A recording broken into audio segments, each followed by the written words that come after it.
के प्रणाम बा। ममता चौबे सब खातिर एगो सोहर गीत लेके आइल बनी। प्लीज़ सुनी जा। अच्छा लगे तो लाइक सब्सक्राइब शेयर कमेंट जरूर करम जा। अंगना में नाचे लेना नदिया कांगना भाभी ले भी हो ए भाभी तोहरा जे भैले नंद लाल कांगना हम ले भी हो ए भाभी तोहरा जे भैले नंद लाल कांगना हम ले भी हो। भीतर से बोले भौजैया तो ससुर से रज करे हो ए पापा दे दीनाया पन करवा हो कंगनवा नहीं दे भी हो ए पापा दे दीनाया पन करवा हो कंगनवा नहीं दे भी हो।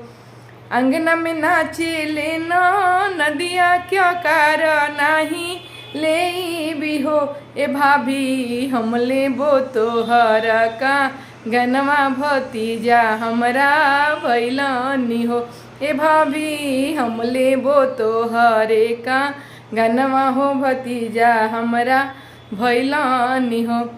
भीतर से बोले भौजैया तो भसुर से रज करे हो ए भैया दे दीना अपन बुलेटवा नदिया नेग मांगे ली हो ए भैया दे दीना अपन बुलेटवा कांगनवा नहीं ले भी हो ए भैया दे दीना अपन बैकवा हो कंगनवा नहीं दे भी हो।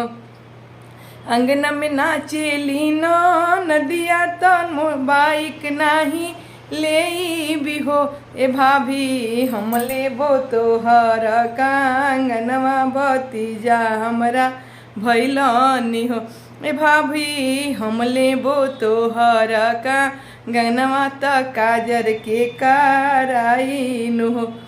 घर में से निकली भौजैया अंगना में कंगन फेंके ली हो अललना ले लाना हमरो का गनवा हो अंगनवा हमरो छोड़ा हो। घर में से निकली भौजैया कंगना दे दिहलीन हो ए ननद ले लाना हमरो का गनवा हो अंगना हमरो छोड़ा हूँ घरा हूँ घरे हो अपना जावा हो ए ननद ले लना हमरो कांगनवा हो अंगनवा हमरो छोड़ा हूँ हो।